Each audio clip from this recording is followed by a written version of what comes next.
Now Moncada makes it a little easier play for Moustakas, who throws it on a bounce. The 1-2 on the ground, left side of the infield. Moustakas thought about tagging the runner. His throw is dug out at first base nicely by Duda. Marrero backs up at third. Oh, yeah. Chopper toward the middle, charging in Robertson. Throws off balance, going to be close. Got him at first base. The 2-1. Ground ball to short. Brock Holt steadies.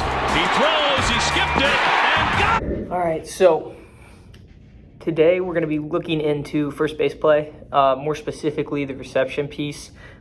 I want to flesh out a little bit more detail within what it looks like to have the proper attack angle towards the base, the footwork. And again, we're getting super detailed here because this has an impact on our stakes. So how deep we are, what our angle is, like all of that is determined by how quickly we can get back to the bag. And we want to be able to maximize our range. So how do we pair maximizing our range with forgiving footwork around the base that also results in balance and timing? And this is definitely something that I'm thinking we'll probably find some things out, like righty versus lefty. There's going to be different aspects of this that favor one or the other. That's for sure. And then beyond that, we'll take a look at who objectively, by the stats, are best receivers right now. And then maybe we'll take a look at someone who isn't so good. So we'll try to find some similarities between those guys, some contrasts, and we'll go from there. So let's get into it.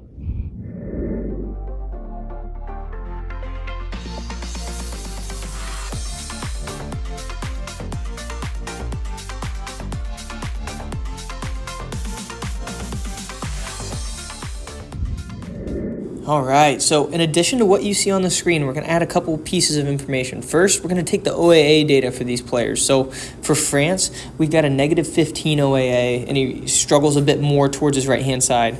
Goldschmidt's at a -5 OAA, again, struggling to his right side. And then Mountcastle's at a +3 OAA.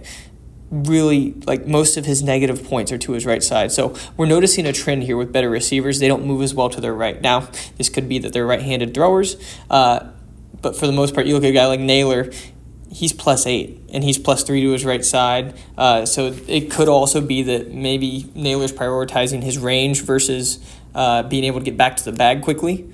So it might just depend on who the player is. Now, as it pertains to what's on the screen, you've got a couple different things. First, we have defensive runs saved. You can see that on the screen. You can see fielding percentage. All of these guys are pretty high in that. You can also see our depth and our angle for certain kinds of batters. So RD is right-handed hitter depth, RA is right-handed hitter angle, L depth, and then L angle obviously is for our left-handed batters.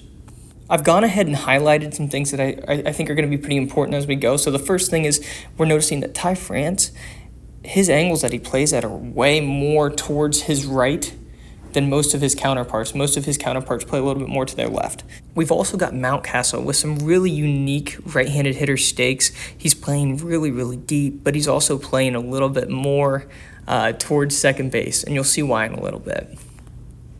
With France, this guy's awesome. Does some really cool stuff at first base, some stuff that not a whole lot of people do. But within that, there's some really fantastic footwork, some great balance. He's got incredible tempo at first base. He is a plus receiver. Notice how he's finding the bag with his left, taking his left leg down the first base line slightly because he knows he's not going to have to stride far that way, and he's going to be striding in towards the field of play on most cases. So that's something where he can really create rhythm with. And then beyond that, notice the prep step. This is something that he does that's very unique to him. He's taking a prep step to his left. Notice the momentum. He's getting slight momentum to his left regardless of stakes. And I think this is probably because if the ball's hit anywhere besides towards him, he's going to be moving towards first base in theory. So why would he not try to give himself that boost? Even here, you're noticing he's getting a prep step to his left, still athletic enough to be able to get that ball to his right. And that comes down to the timing of the prep step. And again, like if that ball's not hit to him, he's flowing that right into first base. And that's something that's really, really special. And you'll see that a little bit from some of the other guys. Here we've got Goldschmidt, and he's got a little bit different of an approach. And with Goldschmidt, he's a guy who likes to be a little bit more grounded at contact. Now, this might result in a little bit less of a tempo into his track towards first. Definitely a little bit slower than somebody like a Ty France or a Mountcastle, but the pure athleticism of who he is as a player and a mover allows him to get away with a lot more. So you've also got a guy who really understands pocket presence, the correct body positioning. He gets really low when it comes to receiving, and he's a guy who really does a fantastic job working from the ground up. And you can even see here, like, the tempo of finding that bag with his left foot, switching to the right, left foot down the line. That's something we saw also from Ty France in those earlier videos.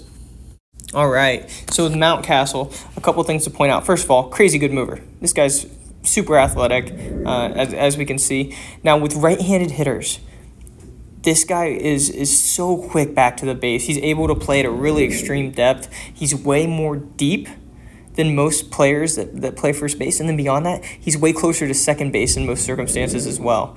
And again, we'll see the left foot to right foot transition there in terms of the stretch. He's just one of those guys who he has that like uber athletic mover type profile, and then he also uses his ability to be on time with his prep step to flow into that movement to his left, and that really allows him to cover more ground and be back to first base in a more forgiving amount of time. So the fellow who ranks last on our receiving leaderboards is Josh Naylor. Now, there's a couple different reasons for this. I would probably attribute most to the point being that he's more of a natural outfielder. Also, weirdly enough, when it comes to the receiving piece, being a left-handed receiver is very, very difficult when you're trying to maximize your range. I wish I could go into more detail about the biomechanics of this, but you can see from the footwork here, we're not able to stop our momentum into space. We have to use the plant onto the base to stop our momentum here, and that makes things really, really, really difficult. So for a guy fielding with his left hand, being able to maximize the range is one thing, which Josh Naylor does. He's at a +8 for his OAA, but when it comes to the security of the ball from a receiving standpoint, we're going to say that for those lefties who are trying to maximize the range, they are at a bit of a deficit there.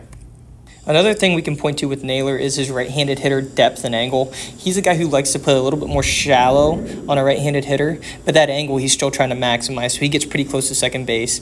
That doesn't give him much room to work from behind into the stopping motion. He's working at a very direct angle into first base, which as a left-handed first baseman is super, super difficult to do because you can't find the base with your left and replace with your right. You're just finding the base with your left foot and then striding out. So your rhythm kind of gets taken over by the need to find balance. All right, so now that we've seen some video from some of the best in the game in terms of receiving the ball at first base, let's dig into how we would want to teach this. In my experience, the technique that we see from France here is something that my guys really find a little bit more forgiving. It allows them to bring in with a little bit more velocity into the base to where they're not fully stopped. They can kind of replace their feet. Now, first of all, this stems with our prep step. Like if we can't get back in time, we obviously can't play that far over. Now, you can notice here, though, finding the bag with the left, we shift to our right foot on the base. That left foot sets up just to the first baseman's left, and then he restrides out. So creating tempo with those steps is super important. I like the slight readjustment of his right foot before he stretches with his left. That to me is pretty textbook. If I were to pick a video out of what we've seen today and say, hey, learn from this video, I'd probably show this one to my guys. All right, everyone, thanks for watching the video. Feel free to subscribe. Don't forget to check out the Baseball Blueprint podcast on Apple Podcasts. Also, feel free to join our base stealing and infield communities on X. Thanks.